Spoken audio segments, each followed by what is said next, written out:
ਅਸੀਂ ਕਰ ਰਹੇ ਹਾਂ ਬੀਐਡ ਫਸਟ ਈਅਰ ਦਾ ਜੋ ਪੰਜਾਬੀ ਸਬਜੈਕਟ ਹੈ ਟੀਚਿੰਗ ਆਫ ਪੰਜਾਬੀ ਦਾ ਆਪਾਂ ਪੇਪਰ ਕਰ ਰਹੇ ਹਾਂ। ਇਹਦੀ ਆਪਣੀ ਯੂਨਿਟ ਜਿਹੜੀ ਫਸਟ ਯੂਨਿਟ ਹੈ ਉਹ ਆਪਣੀ ਚੱਲ ਰਹੀ ਆ। ਇਹਦੇ ਵਿੱਚ ਅੱਜ ਆਪਾਂ ਗੱਲ ਕਰ ਰਹੇ ਹਾਂ ਪੰਜਾਬੀ ਬੋਲੀ ਦਾ ਨਿਕਾਸ ਤੇ ਉਤਪਤੀ, ਮਤਲਬ ਕਿ ਪੰਜਾਬੀ ਬੋਲੀ ਦਾ ਓਰੀਜਨ, ਕਿ ਜਿਹੜੀ ਪੰਜਾਬੀ ਭਾਸ਼ਾ ਆਪਣੀ ਇਹਦਾ ਜਨਮ ਕਿਵੇਂ ਹੋਇਆ, ਕਦੋਂ ਜਿਹੜੀ ਪੰਜਾਬੀ ਬੋਲੀ ਹੈ ਇਹ ਸਾਡੀ ਹੋਂਦ ਵਿੱਚ ਆਈ ਹੈ।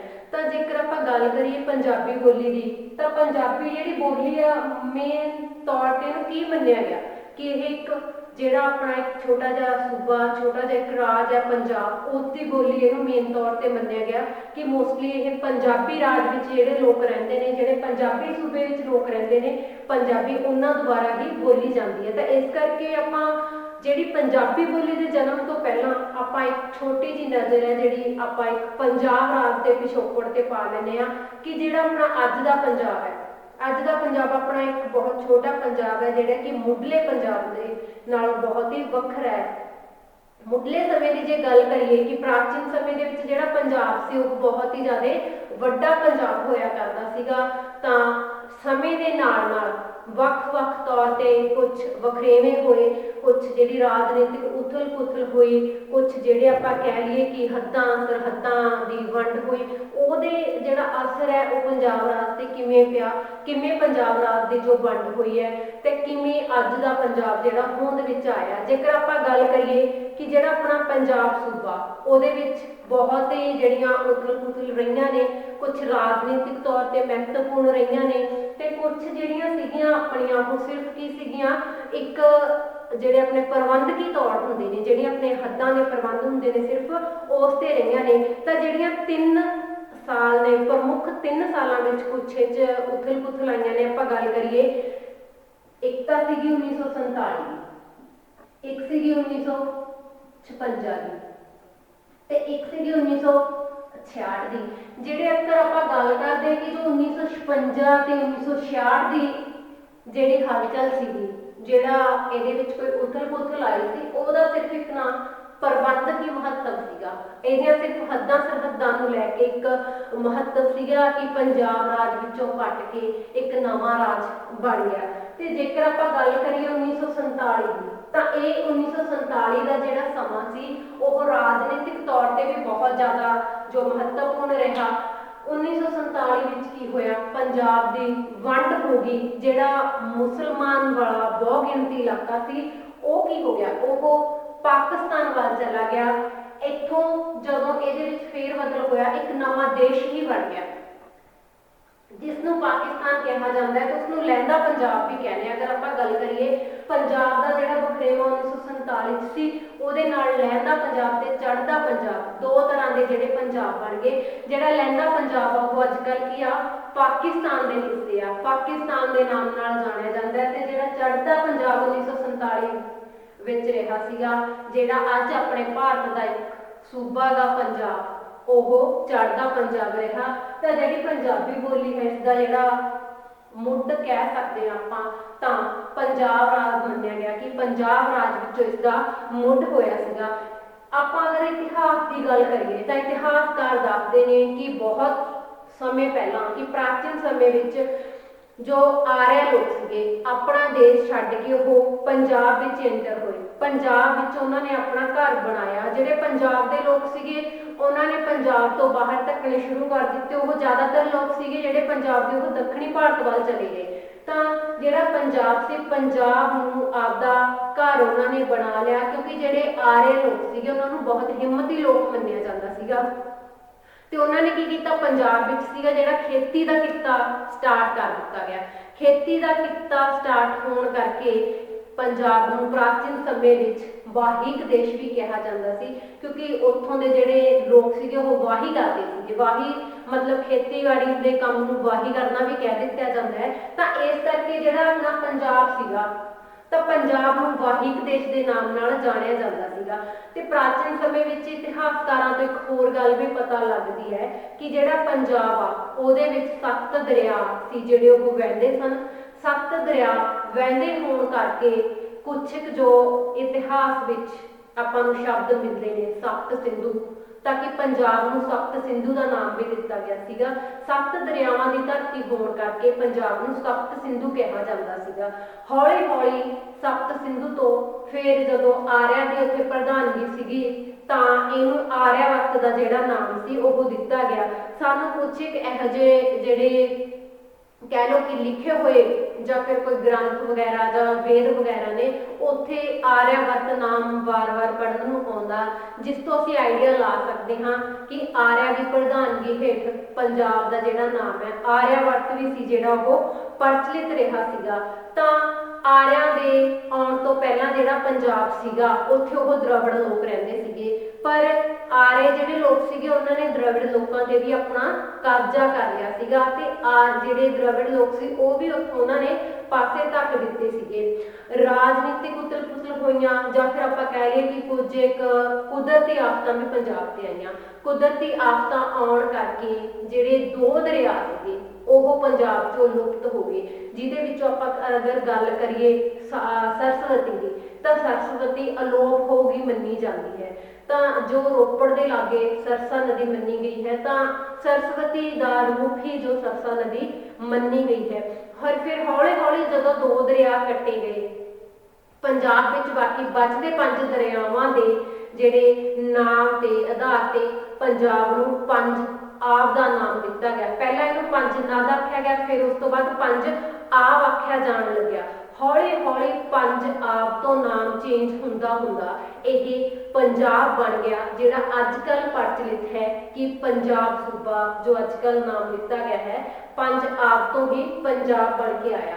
ਤਾਂ ਇਹ ਤਾਂ ਸੀ ਇੱਕ ਪੰਜਾਬ ਤੇ ਛੋਟੀ ਜਿਹੀ ਝਲਕ ਕਿ ਜਿਹੜੀ ਪੰਜਾਬੀ ਬੋਲੀ ਦਾ ਨਿਕਾਸ ਸਥਾਨ ਮੰਨਿਆ ਗਿਆ, ਜਿਹੜੇ ਹੋਣ ਦਾ ਥਾਂ ਮੰਨਿਆ ਗਿਆ ਕਿ ਉਹ ਪੰਜਾਬ ਕਿਸ ਤਰੀਕੇ ਦਾ ਸੀ।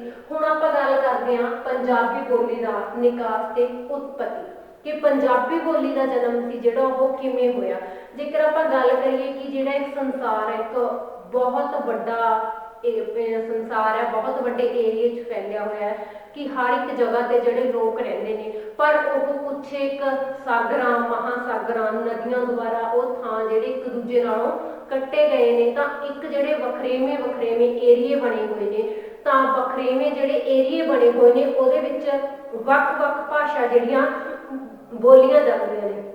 ਜੇਕਰ ਆਪਾਂ ਗੱਲ ਕਰੀਏ ਭਾਸ਼ਾਵਾਂ ਦੀ ਗਿਣਤੀ ਦੀ ਤਾਂ ਲਗਭਗ ਜਿਹੜੀਆਂ 4000 ਦੇ ਨੇੜੇ ਭਾਸ਼ਾਵਾਂ ਨੇ ਉਹਨਾਂ ਦੀ ਜੋ ਗਿਣਤੀ ਹੋਂਦ ਵਿੱਚ ਆਈ ਹੈ ਕਿ ਪੂਰੇ ਸੰਸਾਰ ਵਿੱਚ ਆਲ ਓਵਰ ਜਿਹੜਾ ਵਰਲਡ ਹੈ ਉਹਦੇ ਵਿੱਚ ਲਗਭਗ 4000 ਜਿਹੜੀਆਂ ਭਾਸ਼ਾਵਾਂ ਨੇ ਉਹ ਬੋਲੀਆਂ ਜਾਂਦੀਆਂ ਨੇ। ਤੇ ਜਿਹੜੀਆਂ ਇਹ ਭਾਸ਼ਾਵਾਂ ਨੇ ਇਹ ਵੀ ਵੱਖ-ਵੱਖ ਜਿਹੜੇ ਭਾਸ਼ਾ ਚੱਕਰ ਨੇ ਉਹਨਾਂ ਨਾਲ ਸੰਬੰਧਿਤ ਹਨ। ਮੁੱਖ ਤੌਰ ਤੇ ਜਿਹੜੇ ਗੱਲ ਕਰਦੇ ਆ ਤਾਂ ਉਹ 4 ਭਾਸ਼ਾ ਜਿਹੜੇ ਚੱਕਰ ਨੇ ਉਹਨਾਂ ਦੀ ਗੱਲ ਕੀਤੀ ਜਾਂਦੀ ਹੈ। ਤਾਂ ਉਹ ਜਿਹੜੇ 4 ਭਾਸ਼ਾ ਚੱਕਰ ਨੇ ਉਹ ਕਿਹੜੇ-ਕਿਹੜੇ ਨੇ, ਉਹਨਾਂ ਵਿੱਚੋਂ ਸਭ ਤੋਂ ਪਹਿਲੇ ਆਪਾਂ ਗੱਲ ਕਰਦੇ ਹਾਂ ਉੱਤਰੀ ਤੇ ਦੱਖਣੀ ਅਮਰੀਕਾ ਦੀਆਂ ਭਾਸ਼ਾਵਾਂ, ਕਿ ਜਿਹੜੇ ਉੱਤਰ ਤੇ ਦੱਖਣ ਅਮਰੀਕਾ ਦੇ ਏਰੀਏ ਵਿੱਚ ਬੋਲੀਆਂ ਜਾਂਦੀਆਂ ਨੇ ਭਾਸ਼ਾਵਾਂ ਉਹ ਨੇ। ਦੂਸਰਾ ਜਿਹੜਾ ਚੱਕਰ ਹੈ ਭਾਸ਼ਾਵਾਂ ਦਾ ਭਾਸ਼ਾ ਚੱਕਰ ਹੈ ਉਹ ਨੇ ਅਫਰੀਕਾ ਦੀਆਂ ਭਾਸ਼ਾਵਾਂ। ਅਫਰੀਕਾ ਦੀਆਂ ਜਿਹੜੀਆਂ ਭਾਸ਼ਾਵਾਂ ਨੇ ਉਹ ਇੱਕ ਪਾਰਟੀਕੂਲਰ ਏਰੀਏ ਵਿੱਚ ਬੋਲੀਆਂ ਜਾਂਦੀਆਂ ਨੇ, ਇੱਕ ਏਰੀਏ ਵਾਈਜ਼ ਹਰ ਭਾਸ਼ਾ ਦੇ ਚੱਕਰ ਉਹਦੀਆਂ ਬੋਲੀਆਂ ਜਾਂਦੀਆਂ ਨੇ। ਤੀਸਰੀ ਗੱਲ ਕਰਦੇ ਹਾਂ ਆਪਾਂ ਯੂਰਪ ਏਸ਼ੀਆ ਦੀਆਂ ਭਾਸ਼ਾਵਾਂ, ਜਿਹੜੀਆਂ ਯੂਰਪ ਮਹਾਂਦੀਪ ਹੈ ਜਾਂ ਫਿਰ ਏਸ਼ੀਆ ਮਹਾਂਦੀਪ ਹੈ ਉਹਨਾਂ ਦੀਆਂ ਭਾਸ਼ਾਵਾਂ ਦੀ ਗੱਲ। ਜਿਹੜੀ ਅੱਗੇ ਚੌਥੀ ਆਪਣਾ ਭਾਸ਼ਾ ਚੱਕਰ ਆ ਉਹਨੇ ਸ਼ਾਂਤ ਮਹਾਸਾਗਰ ਦੀਆਂ ਭਾਸ਼ਾਵਾਂ, ਜਿਹੜੇ ਸ਼ਾਂਤ ਮਹਾਸਾਗਰ ਦੇ ਦੀਪਾਂ ਦੀਆਂ ਭਾਸ਼ਾਵਾਂ, ਸ਼ਾਂਤ ਮਹਾਸਾਗਰ ਦੇ ਦੀਪਾਂ ਦੀਆਂ ਭਾਸ਼ਾਵਾਂ, ਜਿਹੜੇ ਸ਼ਾਂਤ ਮਹਾਸਾਗਰ ਦੇ ਨੇੜਲੇ ਦੀਪ ਨੇ ਜਾਂ ਸ਼ਾਂਤ ਮਹਾਸਾਗਰ ਦੇ ਸੰਬੰਧਿਤ ਦੀਪ ਨੇ ਉਹਨਾਂ ਦੀਪਾਂ ਦੀਆਂ ਭਾਸ਼ਾਵਾਂ ਨੇ। ਔਰ ਜਿਹੜੇ ਇਹ ਭਾਸ਼ਾ ਚੱਕਰ ਨੇ ਅੱਗੇ ਇਹਨਾਂ ਭਾਸ਼ਾ ਚੱਕਰਾਂ ਵਿੱਚ ਬਹੁਤ ਸਾਰੀਆਂ ਜਿਹੜੀਆਂ ਬੋਲੀਆਂ ਨੇ ਉਹ ਹੋਂਦ ਵਿੱਚ ਆਈਆਂ, ਜਿਹੜੀਆਂ ਬਹੁਤ ਸਾਰੀਆਂ ਭਾਸ਼ਾਵਾਂ ਨੇ ਉਹ ਹੋਂਦ ਵਿੱਚ ਆਈਆਂ ਜਿਹੜੀਆਂ ਕਿ ਇਹਨਾਂ ਭਾਸ਼ਾ ਚੱਕਰਾਂ ਨਾਲ ਸੰਬੰਧ ਰੱਖਦੀਆਂ ਨੇ। ਜੇਕਰ ਆਪਾਂ ਹੁਣ ਗੱਲ ਕਰਦੇ ਹਾਂ ਕਿ ਜੋ ਸਾਡੀ ਪੰਜਾਬੀ ਬੋਲੀ ਹੈ, ਜਿਹੜੀ ਸਾਡੀ ਪੰਜਾਬੀ ਭਾਸ਼ਾ, ਇਹਦਾ ਸੰਬੰਧ ਕਿਹੜੀ ਜਿਹੜੀ ਭਾਸ਼ਾ ਚੱਕਰ ਹੈ ਉਹਦੇ ਨਾਲ ਸੰਬੰਧਿਤ ਹੈ।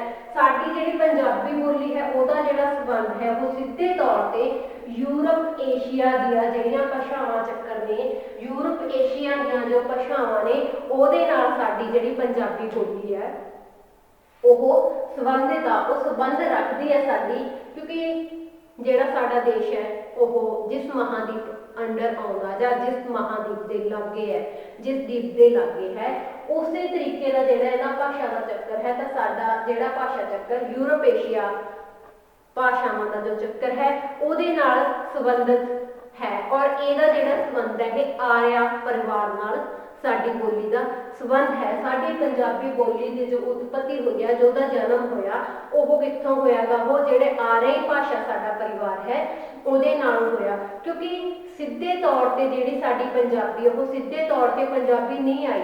ਜਿਹੜੇ ਇਤਿਹਾਸਕਾਰ ਨੇ ਪ੍ਰਾਚੀਨ ਸਮੇਂ ਦੇ ਵਿੱਚ ਜਿਹੜੀ ਪੰਜਾਬੀ ਭਾਸ਼ਾ ਇਹਨੂੰ ਵੱਖ-ਵੱਖ ਜਿਹੜੇ ਨਾਮ ਹੈ ਉਹਨਾਂ ਦੇ ਨਾਮ ਨਾਲ ਜਾਣਿਆ ਜਾਂਦਾ ਸੀ। ਕਈ ਲੋਕ ਇਹਨੂੰ ਹਿੰਦੀ ਕਹਿੰਦੇ ਸੀਗੇ, ਕਈ ਲੋਕ ਇਹਨੂੰ ਹਿੰਦੋਈ ਕਹਿੰਦੇ ਸੀ, ਕਈ ਇਹਨੂੰ ਹਿੰਦਕੀ ਕਹਿੰਦੇ ਸੀਗੇ, ਤੇ ਇਹਨੂੰ ਲਾਹੌਰੀ ਵੀ ਬੋਲਿਆ ਗਿਆ, ਇਹਨੂੰ ਜੱਟਨੀ ਭਾਸ਼ਾ ਵੀ ਬੋਲਿਆ ਗਿਆ, ਜਿਹਨੂੰ ਕਿ ਆਪਾਂ ਜੱਟਾਂ ਦੀ ਭਾਸ਼ਾ ਕਹਿ ਸਕਦੇ ਹਾਂ, ਜੱਟਨੀ ਭਾਸ਼ਾ ਵੀ ਬੋਲਿਆ ਗਿਆ। ਤਾਂ ਇਹਨੂੰ ਗਵਾਰੂ ਭਾਸ਼ਾ ਦੇ ਨਾਮ ਨਾਲ ਵੀ ਜਾਣਿਆ ਗਿਆ। ਜੇਕਰ ਆਪਾਂ ਗੱਲ ਕਰਦੇ ਹਾਂ ਕਿ ਜੋ ਪੰਜਾਬੀ ਹੈ, ਪੰਜਾਬੀ ਜਿਹੜਾ ਵਰਡ ਹੈ, ਜੋ ਪੰਜਾਬੀ ਸ਼ਬਦ ਹੈ, ਇਹ ਵੀ ਤਾਂ ਕਿਸੇ ਨੇ ਵਰਤਿਆ ਹੋਊਗਾ, ਇਹ ਵੀ ਤਾਂ ਕਿਤੋਂ ਆਇਆ ਹੋਊਗਾ। ਤਾਂ ਅਗਰ ਆਪਾਂ ਗੱਲ ਕਰੀਏ ਅੰਗਰੇਜ਼ ਜਿਹੜੇ ਲੇਖਕ ਸੀਗੇ, ਅੰਗਰੇਜ਼ ਲੇਖਕਾਂ ਨੇ ਤੇ ਜੋ ਆਪਣੇ ਬਾਲ ਗੰਗਾਧਰ ਤਿਲਕ ਜੀ ਸੀਗੇ, ਉਹਨਾਂ ਨੇ ਪੰਜਾਬੀ ਨੂੰ ਗੁਰਮੁਖੀ ਕਿਹਾ, ਜੋ ਕਿ ਪੰਜਾਬੀ ਦੀ ਲਿਪੀ ਹੈ। ਉਹਨਾਂ ਨੇ ਗੁਰਮੁਖੀ ਦੇ ਨਾਮ ਨਾਲ ਵੀ ਇਸ ਨੂੰ ਕਿਹਾ ਹੈ। ਤੇ ਜਦੋਂ ਆਪਾਂ ਗੱਲ ਕਰਦੇ ਹਾਂ ਬਰਖੁਰਦਾਰ ਦੀ, ਹਾਸ਼ਮ ਬਰਖੁਰਦਾਰ ਸੀ ਜਿਹੜੇ, ਉਹਨਾਂ ਨੇ ਜਿਹੜੇ ਪੰਜਾਬੀ ਸ਼ਬਦ ਦੀ ਵਰਤੋਂ ਸੀਗੀ ਆਪਣੀਆਂ ਕਵਿਤਾਵਾਂ ਵਿੱਚ ਕੀਤੀ। ਤਾਂ ਜਿੱਥੋਂ ਇਹ ਪੰਜਾਬੀ ਨਾਮ ਪ੍ਰਚਲਿਤ ਹੋਇਆ, ਉੱਥੋਂ ਪ੍ਰਚਲਿਤ ਹੁੰਦਾ ਹੁੰਦਾ ਜਿਹੜਾ ਪੰਜਾਬੀ ਨਾਮ ਸ਼ਬਦ ਹੈ, ਜਿਹੜਾ ਪੰਜਾਬੀ ਬੋਲੀ ਹੈ, ਇਹ ਨਾਮ ਅੱਜ ਦੇ ਤੌਰ ਤੱਕ ਚੱਲਿਆ ਆ ਰਿਹਾ ਹੈ। ਹੁਣ ਆਪਾਂ ਗੱਲ ਕਰਦੇ ਹਾਂ ਕਿ ਪੰਜਾਬੀ ਬੋਲੀ ਦਾ ਜਿਹੜਾ ਨਿਕਾਸ ਹੈ, ਜਿਹੜੀ ਉਤਪਤੀ ਹੈ, ਇਹਦਾ ਜਨਮ ਉਹ ਕਿਸ ਭਾਸ਼ਾ ਦੇ ਥਰੂ ਹੁੰਦਾ ਹੋਇਆ ਆਇਆ, ਕਿਉਂਕਿ ਕੋਈ ਵੀ ਭਾਸ਼ਾ ਜਿਹੜੀ ਡਾਇਰੈਕਟਲੀ ਨਹੀਂ ਆਉਂਦੀ, ਹਰ ਇੱਕ ਭਾਸ਼ਾ ਦਾ ਇੱਕ ਪਿਛੋਕੜ ਹੁੰਦਾ ਗਾ। ਕਈ ਭਾਸ਼ਾਵਾਂ ਵਿੱਚ ਫੇਰ ਬਦਲ ਕਰਕੇ ਫਿਰ ਕੀ ਹੈ, ਇੱਕ ਭਾਸ਼ਾ ਬਣਦੀ ਹੈ। ਤਾਂ ਸਭ ਤੋਂ ਪਹਿਲਾਂ ਆਪਾਂ ਗੱਲ ਕਰਦੇ ਹਾਂ ਸੰਸਕ੍ਰਿਤ ਦਾ ਨਿਕਾਸ ਤੇ ਵਿਕਾਸ, ਕਿ ਜਿਹੜੀ ਪੰਜਾਬੀ ਭਾਸ਼ਾ, ਜਿਹੜੀ ਪੰਜਾਬੀ ਬੋਲੀ ਹੈ, ਉਹਦਾ ਜਿਹੜਾ ਰਿਲੇਸ਼ਨ ਹੈ, ਜਿਹੜੇ ਉਹਦੇ ਲਿੰਕ ਨੇ, ਉਹ ਕੀ ਹੈ, ਸੰਸਕ੍ਰਿਤ ਭਾਸ਼ਾ ਦੇ ਨਾਲ ਨੇ। ਸੰਸਕ੍ਰਿਤ ਭਾਸ਼ਾ ਨੇ ਜੋ ਮੁੱਢ ਬੰਨਿਆ, ਸੰਸਕ੍ਰਿਤ ਭਾਸ਼ਾ ਵਿੱਚ ਫੇਰ ਬਦਲ ਹੁੰਦੇ ਹੁੰਦੇ ਹੋਰ ਵੀ ਜਿਹੜੀਆਂ ਬੋਲੀਆਂ ਉਹਨਾਂ ਦੇ ਥਰੂ ਕੀ ਹੈ, ਪੰਜਾਬੀ ਭਾਸ਼ਾ ਦਾ ਜਿਹੜਾ ਜਨਮ ਹੋਇਆ। ਤਾਂ ਆਪਾਂ ਗੱਲ ਕਰਦੇ ਹਾਂ ਸਭ ਤੋਂ ਪਹਿਲਾਂ ਸੰਸਕ੍ਰਿਤ ਦੀ।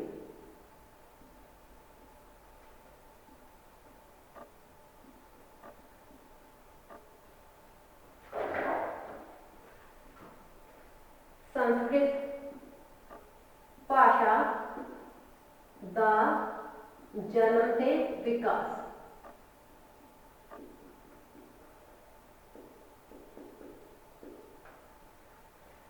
ਸਭ ਤੋਂ ਪਹਿਲਾਂ ਕੀ ਸੀ, ਸੰਸਕ੍ਰਿਤ ਨੇ ਜਨਮ ਲਿਆ, ਸੰਸਕ੍ਰਿਤ ਲੋਕਾਂ ਵਿੱਚ ਪ੍ਰਚਲਿਤ ਹੋਈ, ਕਿਉਂਕਿ ਆਪਾਂ ਨੂੰ ਆਪਣੇ ਜਿਹੜੇ ਵਿਚਾਰ ਵਟਾਂਦਰਾ ਕਰਨ ਲਈ, ਦੂਸਰਿਆਂ ਦੀਆਂ ਜਿਹੜੀਆਂ ਗੱਲਾਂ ਸਮਝਣ ਲਈ, ਆਪਣੀਆਂ ਗੱਲਾਂ ਦੂਜਿਆਂ ਨੂੰ ਸਮਝਾਉਣ ਲਈ ਕਿਸੇ ਨਾ ਕਿਸੇ ਜਿਹੜੀ ਭਾਸ਼ਾ ਦੀ ਉਹ ਜ਼ਰੂਰਤ ਪੈਂਦੀ ਹੈ। ਤਾਂ ਸਭ ਤੋਂ ਪਹਿਲਾਂ ਕੀ ਹੋਇਆ, ਲੋਕਾਂ ਨੇ ਜਿਹੜੀ ਸੰਸਕ੍ਰਿਤ ਭਾਸ਼ਾ ਹੈ, ਇਸ ਦੇ ਥਰੂ ਕੀ ਆ, ਆਪਣੇ ਜਿਹੜੇ ਵਿਚਾਰ ਨੇ ਉਹ ਲੋਕਾਂ ਤੱਕ ਪਹੁੰਚਾਉਣੇ ਸ਼ੁਰੂ ਕਰ ਦਿੱਤੇ। ਕਿ ਜਿਹੜੇ ਇਤਿਹਾਸਕਾਰ ਨੇ ਉਹ ਮੰਨਦੇ ਨੇ ਕਿ 4000 ਵਰ੍ਹੇ ਪਹਿਲਾਂ, 4000 ਸਾਲ ਪਹਿਲਾਂ ਜਿਹੜਾ ਆਰਿਆ ਲੋਕ ਸੀ, ਉਹ ਆਪਣਾ ਅਸਲੀ ਦੇਸ਼ ਛੱਡ ਕੇ ਪੰਜਾਬ ਵਿੱਚ ਸੀਗੇ, ਜਿਹੜੇ ਆਏ, ਪੰਜਾਬ ਵਿੱਚ ਉਹਨਾਂ ਨੇ ਆਪਣਾ ਘਰ ਬਣਾਇਆ, ਪੰਜਾਬ ਵਿੱਚ ਉਹਨਾਂ ਨੇ ਆਪਣਾ ਜਿਹੜਾ ਖੇਤੀ ਦਾ ਕਿੱਤਾ ਸੀਗਾ ਉਹ ਪ੍ਰਚਲਿਤ ਕੀਤਾ। ਜਦੋਂ ਪੰਜਾਬ ਵਿੱਚ ਜਿਹੜੇ ਆਰਿਆ ਲੋਕ ਸੀ ਉਹਨਾਂ ਦੀ ਪ੍ਰਧਾਨਗੀ ਹੋ ਗਈ, ਤਾਂ ਜਿਹੜੇ ਪੰਜਾਬ ਦੇ ਵਸਨੀਕ ਸੀ, ਜਿਹੜੇ ਪੰਜਾਬ ਦੇ ਮੂਲ ਲੋਕ ਸੀ, ਉਹਨਾਂ ਨੇ ਕੀ ਕੀਤਾ, ਆਪਣੇ ਜਿਹੜੇ ਘਰ-ਬਾਰ ਛੱਡ ਕੇ ਕੀ ਆ, ਉਹਨਾਂ ਨੇ ਦੱਖਣ ਭਾਰਤ ਵੱਲ ਨੂੰ ਪਲਾਇਨ ਸ਼ੁਰੂ ਕਰਤਾ। ਤਾਂ ਜਿਹੜੇ ਇੱਥੋਂ ਦੇ ਵਸਨੀਕ ਸੀ ਉਹ ਦੱਖਣ ਭਾਰਤ ਵੱਲ ਚੱਲ ਗਏ, ਤੇ ਜਿਹੜੇ ਇੱਥੋਂ ਜਿਹੜਾ ਇੱਕ ਕਬਜ਼ਾ ਹੋ ਗਿਆ ਉਹ ਸੀਗਾ ਆਰਿਆ ਲੋਕਾਂ ਦਾ, ਜਿਹੜਾ ਕਬਜ਼ਾ ਹੋ ਗਿਆ। ਉਹਨਾਂ ਦੀ ਜਿਹੜੀ ਭਾਸ਼ਾ ਸੀ ਆਰਿਆ ਲੋਕਾਂ ਦੀ, ਉਹਨਾਂ ਦੀ ਭਾਸ਼ਾ ਸੀ ਵੈਦਿਕ। ਤਾਂ ਵੈਦਿਕ ਭਾਸ਼ਾ ਨੂੰ ਉਹਨਾਂ ਨੇ ਉਸ ਟਾਈਮ ਦੀ ਸਾਹਿਤਿਕ ਭਾਸ਼ਾ, ਉਸ ਟਾਈਮ ਦੀ ਸੰਸਕ੍ਰਿਤਿਕ ਭਾਸ਼ਾ, ਉਸ ਟਾਈਮ ਦੀ ਸੱਭਿਆਚਾਰਕ ਜਿਹੜੀ ਭਾਸ਼ਾ ਸੀਗੀ ਉਹ ਵੈਦਿਕ ਨੂੰ ਉਸਦਾ ਦਰਜਾ ਦੇ ਦਿੱਤਾ ਗਿਆ। ਜਿਹੜੇ ਵੈਦਿਕ ਭਾਸ਼ਾ ਸੀ ਉਹਦੇ ਵਿੱਚ ਸਾਹਿਤ ਲਿਖਿਆ ਜਾਣ ਲੱਗਿਆ। ਤੇ ਜੇਕਰ ਆਪਾਂ ਗੱਲ ਕਰੀਏ ਕਿ ਜਿਹੜੀ ਉਸ ਟਾਈਮ ਦੀਆਂ ਰਚਨਾਵਾਂ ਸੀਗੀਆਂ, ਜਿਹੜੇ ਵੇਦ ਲਿਖੇ ਗਏ ਸੀਗੇ, वेद उस टाइम की सब तो उत्तम रचना मन्ने गए ने। तो वेदां के जो नमूने मिलते हैं वो की है, ਉਹਦੇ ਵਿੱਚ वैदिक भाषा का ਜਿਹੜਾ जिक्र है, ਜਾਂ फिर ਆਪਾਂ कह दईए वैदिक भाषा ਉਹਨਾਂ ਵਿੱਚ मिलती है। ਜਿਹੜਾ ਆਪਣਾ ऋग्वेद है, तो ऋग्वेद ਨੂੰ ਕੀ ਹੈ उस टाइम की सब तो पुरानी ਤੇ सब तो ਜਿਹੜੀ उत्तम रचना है वो ਮੰਨਿਆ गया है, जो कि आर्या लोगों के वेले ते लिखिया गया सीगा।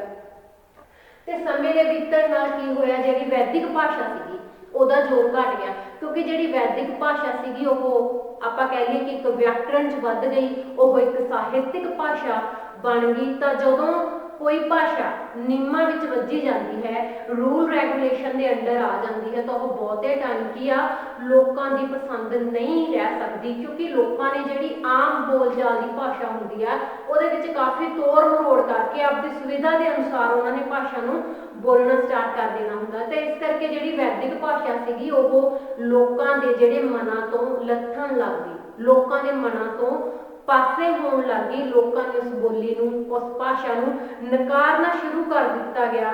ਤੇ ਜਿਸ ਦਾ ਅਸਰ ਕੀ ਹੋਇਆ, ਜਿਹੜੀ ਸੰਸਕ੍ਰਿਤ ਭਾਸ਼ਾ ਸੀਗੀ ਉਹ उसका ਜਿਹੜਾ ਵਜੂਦ ਸੀ ਉਹ ਸਾਹਮਣੇ ਆਇਆ। ਸੰਸਕ੍ਰਿਤ ਭਾਸ਼ਾ ਦੀ ਜਿਹੜੀ ਹੋਂਦ ਸੀ ਉਹ ਸਾਹਮਣੇ ਆਉਣ ਲੱਗ ਗਈ। ਸਮੇਂ ਦੇ ਬੀਤਣ ਨਾਲ ਜਦੋਂ ਵੈਦਿਕ ਭਾਸ਼ਾ ਦਾ ਜ਼ੋਰ ਘਟਿਆ ਤਾਂ ਫਿਰ ਜਿਹੜੀ ਆਪਣੀ ਸੰਸਕ੍ਰਿਤ ਸੀਗੀ, ਸੰਸਕ੍ਰਿਤ ਭਾਸ਼ਾ ਨੇ ਜ਼ੋਰ ਫੜ ਲਿਆ। ਤੇ ਜਦੋਂ ਸੰਸਕ੍ਰਿਤ ਭਾਸ਼ਾ ਨੇ ਜ਼ੋਰ ਫੜ ਲਿਆ ਤਾਂ ਫਿਰ ਜਿਹੜਾ ਸਾਹਿਤ ਸੀਗਾ, ਜਿਹੜਾ ਸੱਭਿਆਚਾਰ ਸੀਗਾ ਉਹ ਸੰਸਕ੍ਰਿਤ ਭਾਸ਼ਾ ਨੇ ਜਿਹੜਾ ਸਾਹਮਣਾ ਉਹ ਸ਼ੁਰੂ ਕਰ ਦਿੱਤਾ ਗਿਆ। ਤਾਂ ਜੇਕਰ ਆਪਾਂ ਗੱਲ ਕਰੀਏ ਸੰਸਕ੍ਰਿਤ ਭਾਸ਼ਾ ਨੂੰ ਸੋਧੀ ਹੋਈ ਬੋਲੀ ਵੀ ਕਿਹਾ ਜਾਂਦਾ। ਸੋਧੀ ਹੋਈ ਬੋਲੀ ਮਤਲਬ ਉਹਦੇ ਵਿੱਚ ਸੋਧ ਸੰਭਾਲ ਕੇ ਉਸਨੂੰ ਬੋਲੀ ਬਣਾਇਆ ਗਿਆ। ਤੇ ਜਿਹੜੇ ਪਾਣਿਨੀ ਰਿਸ਼ੀ ਸੀਗੇ, ਪਾਣਿਨੀ ਰਿਸ਼ੀ ਨੇ ਜਿਹੜੀ ਸੰਸਕ੍ਰਿਤ ਸੀ ਉਹ ਵਿਆਕਰਣਬੱਧ ਕਰ ਦਿੱਤੀ। ਤੇ ਜਦੋਂ ਸੰਸਕ੍ਰਿਤ ਭਾਸ਼ਾ ਵਿਆਕਰਣਬੱਧ ਹੋ ਗਈ, ਸੰਸਕ੍ਰਿਤ ਭਾਸ਼ਾ ਵੀ ਕੀ ਸੀ ਫਿਰ ਰੂਲ ਰੈਗੂਲੇਸ਼ਨ ਦੇ ਅੰਡਰ ਆ ਗਈ, ਤਾਂ ਉਹ ਵੀ ਕਿਸੇ ਲੋਕਾਂ ਲਈ ਇੱਕ ਔਖੀ ਭਾਸ਼ਾ ਬਣਨੀ ਜਿਹੜੀ ਸਟਾਰਟ ਹੋ ਗਈ। ਤਾਂ ਜਿਹੜਾ ਅਗਰ ਆਪਾਂ ਗੱਲ ਕਰੀਏ ਸਾਡੇ ਇਤਿਹਾਸ ਦੀ, ਸਾਡੇ ਸੱਭਿਆਚਾਰ ਦੀ, ਸਾਡੇ ਬਹੁਤ ਸਾਰੇ ਜਿਹੜੇ ਧਾਰਮਿਕ ਗ੍ਰੰਥ ਨੇ, ਸਾਡਾ ਬਹੁਤ ਹੀ ਜਿਹੜਾ ਇਤਿਹਾਸ ਹੈ ਉਹ ਚਾਹੇ ਧਾਰਮਿਕ ਹੋਵੇ ਚਾਹੇ ਸੱਭਿਆਚਾਰਕ ਹੋਵੇ, ਤਾਂ ਜਿਹੜਾ ਬਹੁਤ ਵੱਡਾ ਇਤਿਹਾਸ ਉਹ ਕੀ ਆ ਸੰਸਕ੍ਰਿਤ ਭਾਸ਼ਾ ਵਿੱਚ ਲਿਖਿਆ ਗਿਆ ਹੈ। ਸੰਸਕ੍ਰਿਤ ਭਾਸ਼ਾ ਵਿੱਚ ਜਿਹੜਾ ਸਾਂਭ ਸੰਭਾਲ ਕੇ ਰੱਖਿਆ ਗਿਆ ਹੈ। ਤੇ ਜਦੋਂ ਸੰਸਕ੍ਰਿਤ ਫਿਰ ਵਿਆਕਰਣ ਦੇ ਹੇਠ ਆ ਗਈ ਤਾਂ ਇਹ ਕੀ ਸੀਗੀ, ਲੋਕਾਂ ਨੂੰ ਔਖੀ ਲੱਗਣੀ ਸਟਾਰਟ ਹੋ ਗਈ, ਕਿਉਂਕਿ ਕਿਸੇ ਵੀ ਬੋਲੀ ਦੀ ਜਿਹੜੀ ਹੋਂਦ ਆ ਉਹ ਉਦੋਂ ਤੱਕ ਹੀ ਜਿਹੜੀ ਬਰਕਰਾਰ ਰਹਿ ਸਕਦੀ ਹੈ ਜਦੋਂ ਉਹ ਲੋਕਾਂ ਵਿੱਚ ਪ੍ਰਚਲਿਤ ਹੋਵੇ। ਜਦੋਂ ਲੋਕਾਂ ਦੇ ਮਨਾਂ ਤੋਂ ਉਹ ਭਾਸ਼ਾ ਉਤਰਨੀ ਸਟਾਰਟ ਹੋ ਜਾਂਦੀ ਹੈ ਤਾਂ ਉਹ ਭਾਸ਼ਾ ਕੀ ਹੋ ਜਾਂਦੀ ਹੈ, ਥੋੜੀ ਖਤਰੇ ਵਿੱਚ ਆ ਜਾਂਦੀ ਹੈ ਤੇ ਜਿਹੜਾ ਉਹਦਾ ਪ੍ਰਚਲਨ ਹੈ ਉਹ ਘਟ ਜਾਂਦਾ। ਦੂਸਰਾ ਉਸ ਟਾਈਮ ਤੇ ਕੀ ਸੀਗਾ, ਬ੍ਰਾਹਮਣੀ ਨੇ ਜ਼ੋਰ ਫੜਿਆ ਹੋਇਆ ਸੀਗਾ ਤੇ ਜਿਹੜੀ ਸੰਸਕ੍ਰਿਤ ਭਾਸ਼ਾ ਉਹਨੂੰ ਉੱਚ ਦਰਜੇ ਦੀ ਭਾਸ਼ਾ ਸਮਝਿਆ ਜਾਣ ਲੱਗਿਆ ਸੀਗਾ।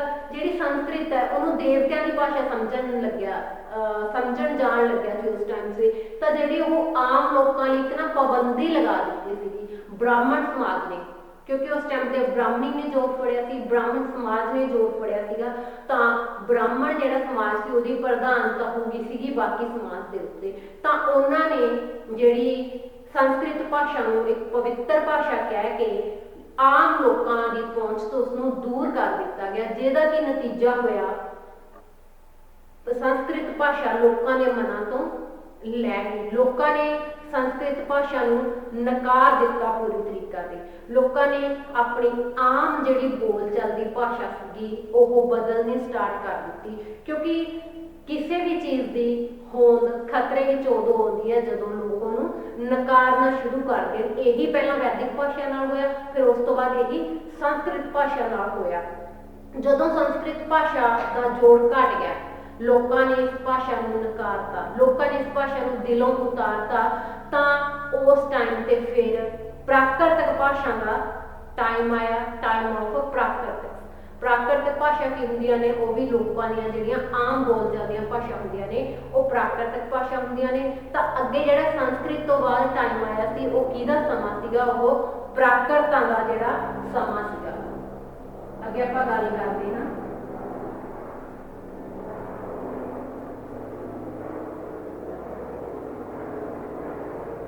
ਪ੍ਰਾਕ੍ਰਿਤਾਂ ਦਾ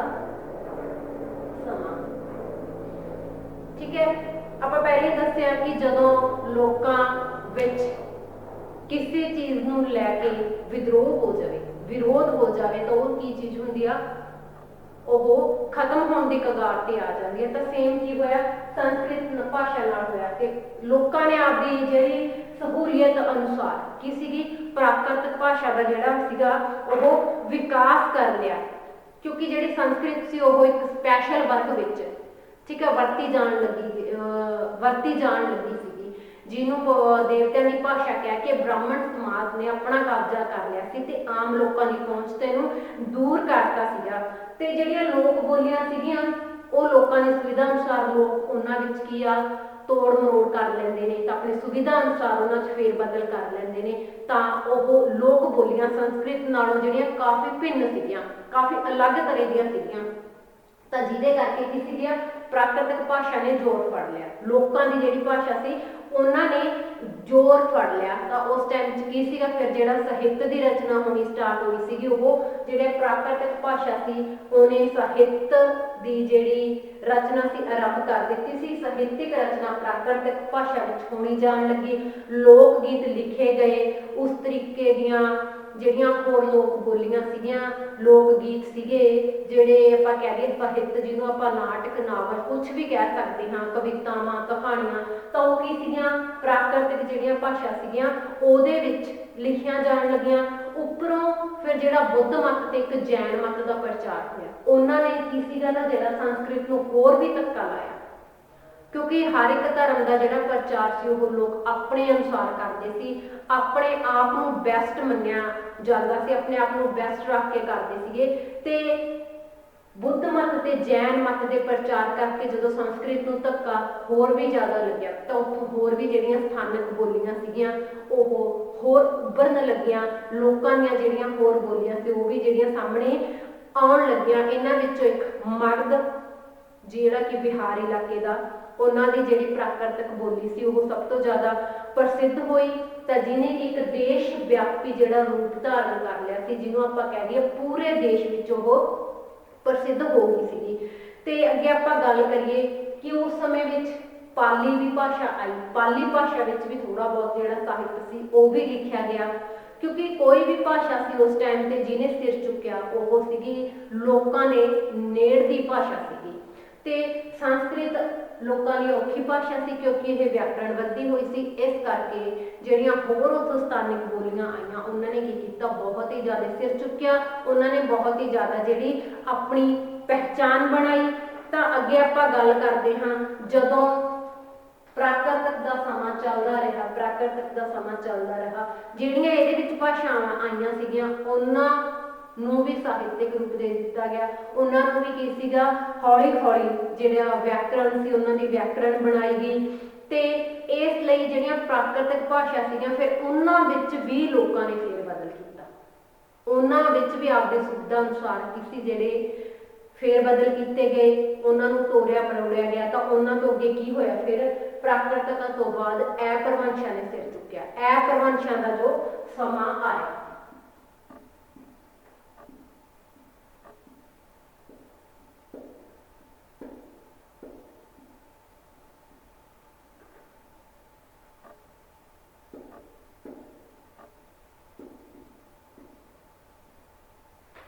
ਅਪਭ੍ਰੰਸ਼ਾਂ ਦਾ ਜੋ ਸਮਾਂ ਆਇਆ ਸੀਗਾ, ਅਪਭ੍ਰੰਸ਼ਾਂ ਦਾ ਸਮਾਂ ਪ੍ਰਾਕ੍ਰਿਤਿਕ ਤੋਂ ਬਾਅਦ ਆਇਆ। ਪ੍ਰਾਕ੍ਰਿਤਿਕ ਦਾ ਸਿਰ ਨੀਵਾਂ ਕਰਨ ਤੋਂ ਬਾਅਦ ਅਪਭ੍ਰੰਸ਼ਾਂ ਨੇ ਜੋ ਸਿਰ ਚੁੱਕਿਆ, ਸੰਸਕ੍ਰਿਤ ਦੇ ਟਾਈਮ ਤੇ ਸੀਗਾ ਜਦੋਂ ਪ੍ਰਾਕ੍ਰਿਤਿਕ ਨੇ ਸਿਰ ਚੁੱਕਿਆ ਸੀਗਾ। ਫਿਰ ਪ੍ਰਾਕ੍ਰਿਤਿਕ ਦੇ ਸਮੇਂ ਵਿੱਚ ਕੀ ਹੋਇਆ ਅਪਭ੍ਰੰਸ਼ਾਂ ਨੇ ਆਪਣਾ ਸਿਰ ਚੱਕਣਾ ਸਟਾਰਟ ਕਰ ਦਿੱਤਾ। ਅਪਭ੍ਰੰਸ਼ਾਂ ਦਾ ਅਗਰ ਮਤਲਬ ਦੇਖਿਆ ਜਾਵੇ ਤਾਂ ਅਪਭ੍ਰੰਸ਼ਾਂ ਦਾ ਜਿਹੜਾ ਮਤਲਬ ਹੈ ਉਹ ਵਿਗੜਿਆ ਹੋਇਆ ਤੋਂ ਲਿਆ ਜਾਂਦਾ ਕਿ ਵਿਗੜੀਆਂ ਹੋਈਆਂ ਬੋਲੀਆਂ, ਠੀਕ ਹੈ, ਜਨਤਾ ਆਮ ਜਨ ਆਮ ਲੋਕ ਆਪਣੀ ਸੁਵਿਧਾ ਅਨੁਸਾਰ ਬੋਲੀਆਂ ਨੂੰ ਤੋੜ ਮਰੋੜ ਕਰਕੇ ਉਹ ਆਪਣੀ ਜਿਹੜੀ ਬੋਲਣਾ ਸਟਾਰਟ ਕਰ ਦਿੰਦੇ ਨੇ, ਆਪਣੀ ਜਿਹੜੀ ਆਮ ਲੋਕਾਂ ਵਿੱਚ ਉਹਨਾਂ ਦਾ ਪ੍ਰਚਲਨ ਕਰ ਦਿੰਦੇ ਨੇ। ਤਾਂ ਉਹ ਕੀ ਹੁੰਦੀਆਂ ਨੇ ਉਹ ਅਪਭ੍ਰੰਸ਼ਾਂ ਹੁੰਦੀਆਂ ਨੇ। ਤਾਂ ਬਹੁਤ ਸਾਰੀਆਂ ਉਸ ਟਾਈਮ ਤੇ ਜਿਹੜੀਆਂ ਅਪਭ੍ਰੰਸ਼ਾਂ ਸੀ, ਬਹੁਤ ਸਾਰੀਆਂ ਜਿਹੜੀਆਂ ਲੋਕ ਬੋਲੀਆਂ ਸੀ ਉਹ ਉੱਭਰ ਕੇ ਸਾਹਮਣੇ ਆਈਆਂ। ਤਾਂ ਕੁੱਲ ਮਿਲਾ ਕੇ ਅਗਰ ਦੇਖਿਆ ਜਾਵੇ ਤਾਂ ਉਸ ਸਮੇਂ ਤੇ ਅਪਭ੍ਰੰਸ਼ਾਂ ਦੇ ਜਿਹੜੇ 27 ਭੇਦ ਮੰਨੇ ਜਾਂਦੇ ਹਨ।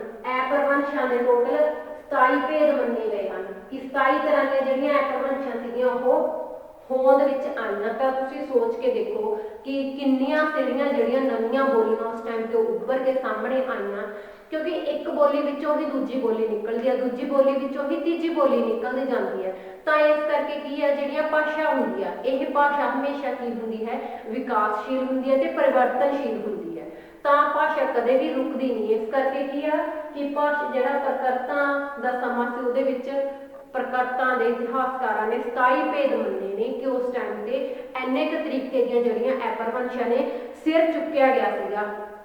ਅਗਰ ਆਪਾਂ ਗੱਲ ਕਰੀਏ ਕਿ ਜਦੋਂ ਉਸ ਟਾਈਮ ਪੰਜਾਬ ਵਿੱਚ ਕੀ ਸੀਗੀ, ਸਰਸਵਤੀ ਦੇ ਜਿਹੜੇ ਪੱਛਮ ਵੱਲ ਦਾ ਇਲਾਕਾ ਸੀਗਾ, ਜਿਹੜਾ ਸਰਸਵਤੀ ਕਿਸੇ ਟਾਈਮ ਤੇ ਦਰਿਆ ਵਹਿੰਦਾ ਸੀ, ਉਸਦੇ ਪੱਛਮ ਵੱਲ ਦੇ ਇਲਾਕੇ ਨੂੰ, ਜਿਹੜਾ ਕਸ਼ਮੀਰ ਤੇ ਕੰਧਾਰ ਤੱਕ ਦੇ ਇਲਾਕੇ ਨੂੰ ਪੈਸ਼ਾਚ ਜਿਹੜਾ ਉੱਥੋਂ ਦੀ ਬੋਲੀ ਮੰਨੀ ਗਈ ਹੈ, ਉੱਥੇ ਜਿਹਨੂੰ ਪੈਸ਼ਾਚੀ ਕਿਹਾ ਗਿਆ।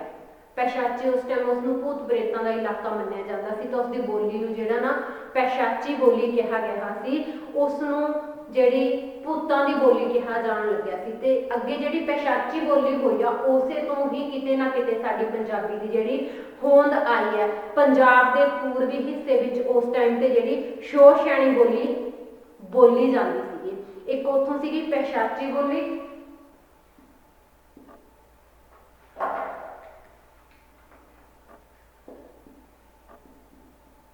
ਪੈਸ਼ਾਚੀ ਬੋਲੀ ਬੋਲੀ ਜਾਂਦੀ ਸੀਗੀ।